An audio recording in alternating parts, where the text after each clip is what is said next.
Evangelio de hoy domingo 14 de julio del 2024. Primera lectura. Ve y profetiza a mi pueblo. Del libro del profeta Amós, 7 del 12 al 15.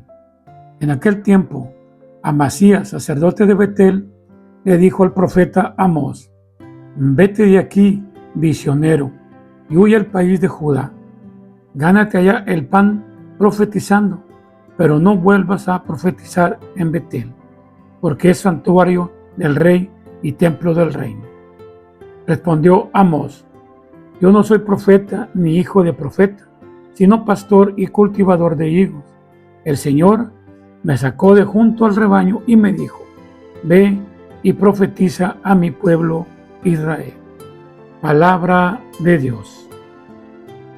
Salmo responsorial, del Salmo 85, entre paréntesis 84. Muéstranos, Señor, tu misericordia. Escucharé las palabras del Señor, palabras de paz para su pueblo santo. Esta ya cerca nuestra salvación, y la gloria del Señor habitará en la tierra. Muéstranos, Señor, tu misericordia. La misericordia y la verdad se encuentran, la justicia y la paz se besaron. La fidelidad brotó en la tierra y la justicia vino del cielo. Muéstranos, Señor, tu misericordia. Cuando el Señor nos muestra su bondad, nuestra tierra producirá su fruto. La justicia le abrirá camino al Señor e irá siguiendo sus pisadas. Muéstranos, Señor, tu misericordia. Segunda lectura. Dios nos eligió en Cristo antes de crear el mundo. De la carta del apóstol San Pablo a los Efesios, 1 del 3 al 14. Bendito sea Dios Padre de nuestro Señor Jesucristo, que nos ha bendecido con Él con toda clase de bienes espirituales y celestiales. Él nos eligió en Cristo antes de crear el mundo, para que fuéramos santos e irreprochables a sus ojos, por el amor y determinio, porque así lo quiso, que por medio de Jesucristo fuéramos sus hijos, para que alabemos y glorifiquemos la gracia con que nos ha favorecido por medio de su Hijo amado. Pues por Cristo, por su sangre, hemos recibido la redención, el perdón de los pecados. Él ha prodigiado sobre nosotros el tesoro de su gracia, con toda sabiduría e inteligencia, dándonos a conocer el misterio de su voluntad.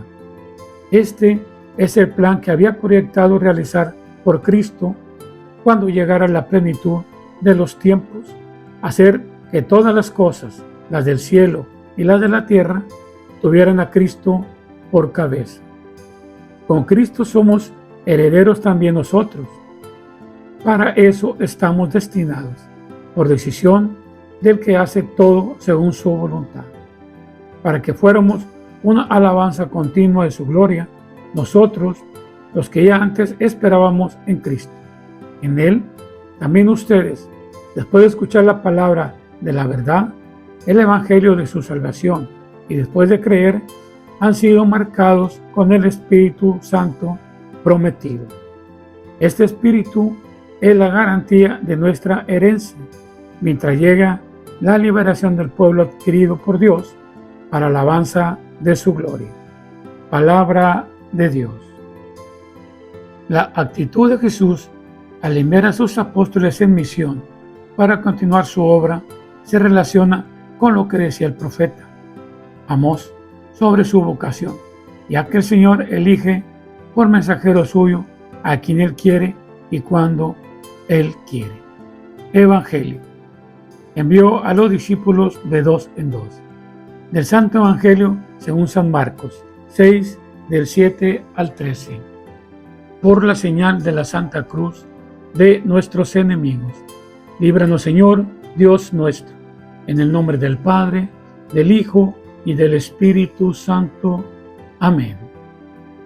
En aquel tiempo llamó Jesús a los 12, los envió de dos en dos y les dio poder sobre los espíritus inmundos Les mandó que no llevaran nada para el camino, ni pan, ni mochila, ni dinero en el cinto, sino únicamente un bastón, sandalias y una sola túnica.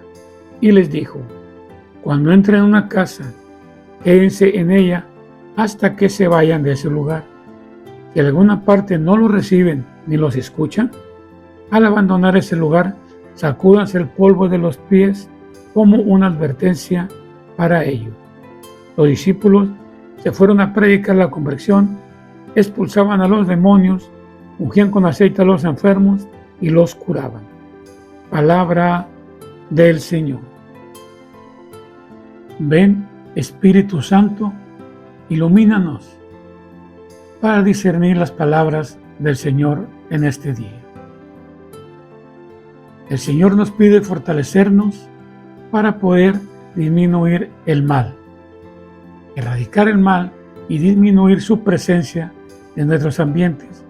Es la tarea principal de los cristianos. Así lo expresa el Evangelio de Marcos, cuando dice que Jesús envió a los 12, dándoles poder sobre los espíritus inmundos, es decir, el Señor les proporciona la fuerza necesaria para que se comprometan en la disminución y erradicación del mal. Podemos señalar, por tanto, que la fuerza que pudiéramos tener no es para que la ejercemos sobre las personas, es para que trabajemos en la disminución del mal. El mal, aunque generalmente representa con un personaje siniestro llamado diablo o lo que sea, tiene manifestaciones concretas que según los evangelios equivale no solo a un oponente de Dios, sino a un oponente de su proyecto del reino. Las manifestaciones evidentes de la presencia del maligno son el empoderamiento de la gente, la injusticia, la mentira y un largo etcétera que tiene como consecuencia de que las personas no se comparten ni se tratan como hermanos entre sí.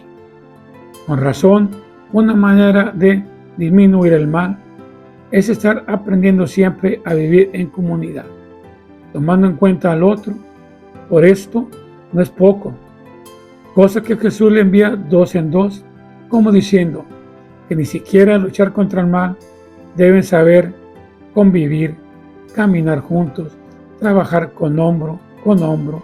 Además, no modo evidente de luchar contra el mal es tener buenas intenciones en las relaciones.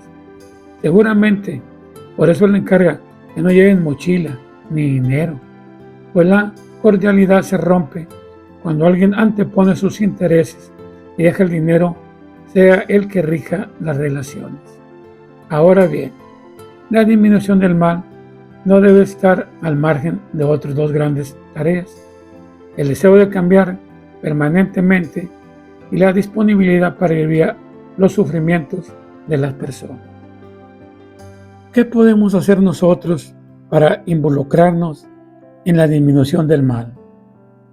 Yo creo que necesitamos empezar por nosotros mismos, ir cambiando, ir siguiendo el Evangelio de Jesucristo y también sus enseñanzas, su forma de vivir y su forma de pensar. Eso va a ser un cambio radical también con las personas que nos rodean. Pongamos el ejemplo y cambiemos de actitud. Que tengan buen día.